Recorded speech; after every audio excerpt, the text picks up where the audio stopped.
Welcome everyone to a call for judgment. I wanted to do this video. You might have heard if you watch most of my videos or all of my videos, I recently was mentioning the Unabomber. I've talked about the Unabomber many times before, but I never actually did a video on him. Well, it turns out that the Unabomber is no longer with us. Now, the reason I'm doing this video isn't just to notify you that the Unabomber is no longer alive. It's a good opportunity to tell you about the Unabomber, because the Unabomber is a perfect example of how psychological operations work on a human being. And now we're seeing a psychological operation done on a mass scale. See, the CIA uses people, or used to use people, as guinea pigs. And that's exactly what Ted Kaczynski, the Unabomber, was. He went to Harvard at the age of 16, which is pretty unheard of. And of course, when he was there, they did mind control experiments on him, abuse, all sorts of techniques that they use in everyday life now. I'm going to show you the clip of his passing, and then we'll get back into more about the Unabomber for those of you that aren't familiar with the story, because some of you are probably too young to remember. The man known as the Unabomber died while serving 4 consecutive life sentences, decades after his reign of terror gripped the nation. Ted Kaczynski, the one-time mathematics prodigy, became infamous for eluding authorities. The only clue to his identity? This sketch made after a witness saw him planting a bomb. Kaczynski played a deadly cat-and-mouse game with the FBI in a nationwide bombing campaign that stretched 17 years, becoming one of the Bureau's longest and most expensive investigations ever. The FBI, the other agencies involved, are working on this with as much diligence as I've ever seen in an investigation. His first homemade bomb detonated in 1978 at Northwestern University, injuring a security guard. The FBI would dub him a twisted genius for mailing or hand-delivering 15 more bombs over the years. His devices killed 3 and injured nearly 24 more, all while puzzling investigators for leaving behind no traceable evidence. In 1995, the Unabomber Task Force asked newspapers to publish a manifesto Kaczynski mailed them, hoping it would generate new leads. It did, when David Kaczynski recognized the thinking of his brother and reported him to the FBI. It wouldn't have been right to allow him to hurt anyone else. He had to be stopped in some way, and that was the only way I could think to stop him. On April 3, 1996, investigators arrested Kaczynski at his tiny cabin near Lincoln, Montana. There, they found journals detailing his crimes, just $32.80 to his name, and something else. Federal agents have turned up a live bomb at the home of the man the government believes is the Unabomber. Kaczynski's campaign of fear finally over. Yes, sir, you're the Unabomber. You're the Unabomber. Ultimately, in 1998, he said he was, pleading guilty and spending the rest of his life in prison. Dana Griffin, NBC News. So Kaczynski was somebody who was very against technology, and his manifesto actually was published, which you can wonder both sides of this. Was this CIA agent gone rogue? Did they do this experimentation on him and he went rogue, or did they use him as an assassin for the CIA? One can speculate both sides, but one thing is for sure that can't be argued, that can't be called a conspiracy theory by the mainstream media, and that is that mind control experiments were done on him by Henry Murray and the CIA while he was at Harvard. So again, there's the two perspectives. Did he go rogue from the abuse that he suffered from the mind control experiments? The way that he turned into anti-technology, which you're about to hear, and was very against what was happening with technology going back to the 1960s. Imagine what Ted was thinking to this day in his prison cell before he passed about what was going on in our society, right? Where we have devices monitoring how many steps you're taking. Probably was pretty freaked out.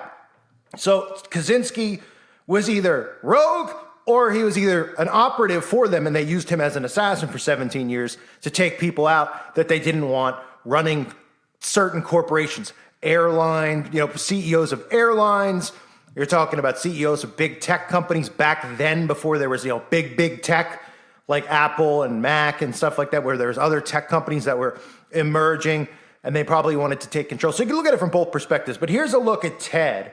His brother's in this clip as well, and you'll hear him talk a little bit. And again, I'm not, some of these people are so psychotic, they would listen to this, they'd be like, he's praising the Unabomber or something along those lines. No, I'm telling you that the Unabomber was a CIA operative. These serial killers and people like the Unabomber all are psychologically experimented on. They're all used. A lot of the ones who became famous serial killers were operatives for them. They went out and they saw if they could do these experiments on these people, if they would go out and commit the crimes and be assassins for them. Then they made tons of movies about it, including Manchurian Candidate, including the Bourne Identity type movies. So here's Ted Kaczynski. Here's a little look at some of the stuff that they did to him. You can't live as a free person, as a member of a large-scale system. It's another way to live, and you don't have to live the way we do in this system. I've been against technology ever since 1962. Ted Kaczynski was accepted to Harvard University at the age of 16, full scholarship. His family thought this was going to be the beginning of a great future. When Ted arrives at college, it's nothing like what he had dreamed of and hoped for, because he felt isolated, he felt different, he felt rejected at every turn. Ted basically became a guinea pig in an ethically dubious psychological experiment conducted by Dr. Henry Murray. They gave a kind of psychological test to incoming freshmen. They selected the people they thought were the most alienated, in effect, the most vulnerable for this study to kind of determine what their breaking point might be. Henry Murray was using students to study the effect of stress. He did that by subjecting them to long periods of intense interrogation designed to break down their egos, to break down their confidence. From the time I was a child, I had this realization that my brother was special. The bomb was placed inside of a book. 16 bombs in 17 years. I asked Mom, why is he like this? So again, most of these types of LSD, MK Ultra, and this is a perfect example of MK Ultra mind control, which again, back then they were performing these things. The CIA was getting called out for doing it. You might have seen some of the clips I've used over the years of even President Clinton at the time talking about, some of the unhumane things that the CIA were caught doing, but of course, patting him on the back because he was a CIA operative as well. Most of these guys were involved, obviously, going back to JFK and the formation of the CIA. And now the CIA runs the world for the most part. The central intelligence agencies in every country are the ones responsible for everything going on. And that's why I harp so heavily on psychological operations, because if you can break free psychologically from what they're doing, then they lose control. But they know that they can't, they know that people won't and can't break free. Right? But if you think about it, we think about all these things like, we're going to keep our guns and we're going to do this and we're going to store food. If psychologically people broke away from the damage that they're doing, the destruction that they're doing, think about some of the things in the clip that you just saw where they talked about the psychological damage that was done through abuse. Well, think of the abuse every day that the media is doing to the left and the right. Think about the stuff that they're doing where they're having people mutilate themselves, right? Stuff you can't even talk about. If you speak against it, you're, barred from speech. Right? The same people, obviously, who want to fully take away all of our rights. All of our rights. They want us to have none. They want total control. So Kaczynski had these things done to him. Of course, the media doesn't harp on that. And again, you can look. I'm interested to see what a lot of people out there do think about it. Because, it's an older story. It's not something that's new in the news. But the fact that he passed gives me an opportunity to bring it up. And for some of you to learn about it, because you could probably have heard, I've heard the term Unabomber. Some of you have probably seen occultist Will Ferrell, who I've probably exposed 100 times, or at least 100 different clips and videos that have, of course, been removed over the years. He played him on Saturday Night Live. They made very light of the situation, when the situation should have been what was done to him. And then, of course, over years, they said, they did some experiments on him because you can't hide everything forever. And at some point, they realized that they don't want to hide it. They want to rub it in everyone's faces, which is exactly what they're doing right now. So some of the other stuff you saw with Kaczynski was the guy that I mentioned earlier, who was a CIA operative, who was doing the experiments, Henry Murray. And he even had, you'd see it on the screen, America's Mission, the alternatives, utter destruction or peaceful fellowship, which confront us all. Why only the USA can lead the world to the civilized choice, right? Because they knew even then, these CIA operatives who came in over, from Operation Paperclip, who came over after World War II, they knew that America was going to have to be the ones to destroy everything because America couldn't last and stand on its own or their mission would never be accomplished, right? So when you hear that quote about only the USA can lead the world into civilized choice, that's what they're trying to do now. They're telling you, oh, only America is going to lead us into this utopian thing and all this stuff that they try to proclaim that they're going to create, when in reality it's just going to be an enslaved society, an imprisoned society. And if they don't agree with how you think or what you say, you will be executed probably on the spot. So these are things that Dr. Henry Murray was talking about then. And then, of course, the reason you might say, well, why was he doing these types of experiments on young college students? Because they wanted to see the effects of psychological damage, psychological operations. And now we see this rampant in everyday life. They don't take people and go, oh, we're going to kidnap or we're going to do an experiment and pay somebody, $500 to let us run tests on them. They're running the tests right now on us day and night. It's called the mainstream media, which the CIA controls. It's called the news, right? And the CIA doesn't care. And you know what? They shouldn't care anymore because we see the damage that they've done to our society. We see how brain dead certain groups of individuals are. They're completely brain dead. So they sit there and they go, oh, who cares this guy's talking about? Who cares if that guy's talking about us? No one's going to do anything at this point because they're never going to break free from the psychological damage that we've done. Now, the other thing that's interesting about Kaczynski, if you follow the story, if you've seen documentaries on him, some are pretty good, some are pretty bad. I can't remember the specific one that I saw that was really good. This really just went in depth about the CIA, but they actually went over his manifesto, which led to his arrest because he wanted his manifesto published about technology and the dangers of technology in society and where we were headed as a country. And they finally gave in. It was called The Industrial Society and Its Future, and the New York Times published it. And then eventually he was captured because his brother saw his writing and realized it was him. But they actually go into detail about some of the books that he had read. He read books like The Technological Society. I mean, he was an extremely well-read, I guess you could say, person, and was somebody who could see where we were going as a country. And I'm not patting him on the back, of course, because he's a CIA operative one way or the other. But what I will tell you is that the manifesto is pretty scary if you read it, what his thoughts were back then compared to what's happening now. And The Technological Society by Jacques Ellul is another book that, really goes into detail about where we were headed as a society with technology. And if you obviously watch my channel, I've been warning about the dangers of technology, the mark of the beast. And we're literally at the point where they can insert microchips in people's bodies. So, it's insane what they're capable of doing.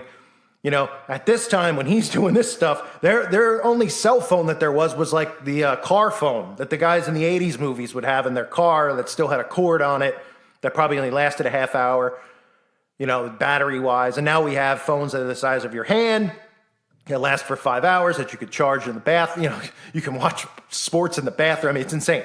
It's absolutely insane. So I want to just do a video on his passing because it's important for people to realize that when we hear about these killers and we hear about all these people, right? They want you to think that there's a boogeyman next door. They want you to think that Ted Bundy's lurking in the shadows. They want you, and these people, are they lurking in the shadows? Well, they're creating these people.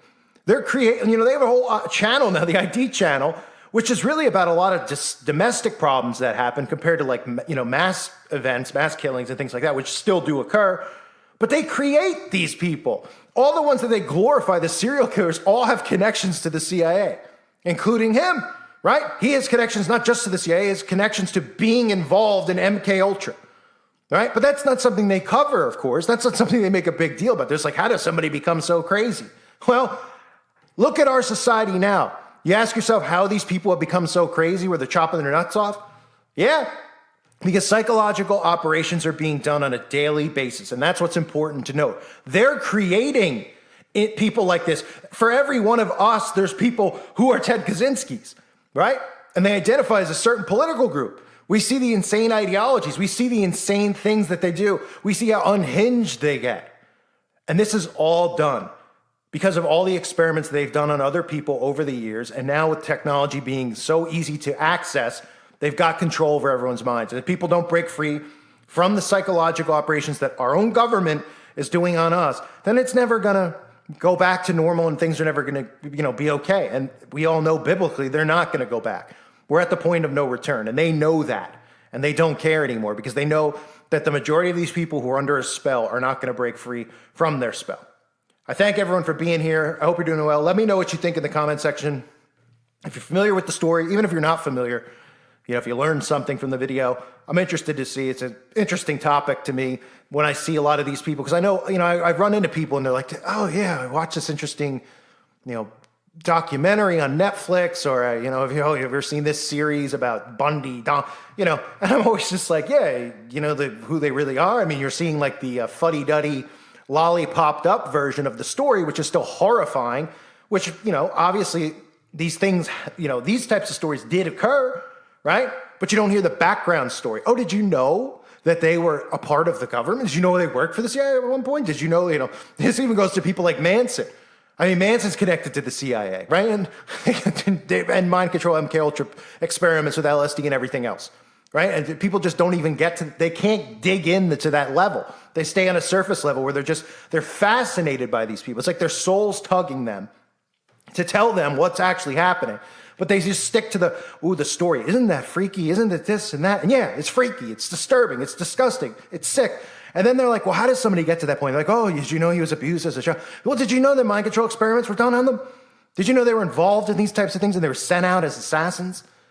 No. And then when they hear that, they're like, oh, stop it. And of course, these are the same people that are telling us that, telling us some of the most insane things we've ever heard right now in our society that we should allow and accept. And that's why we are where we are. I thank everyone for being here. Hope you're doing well. God bless you and your families.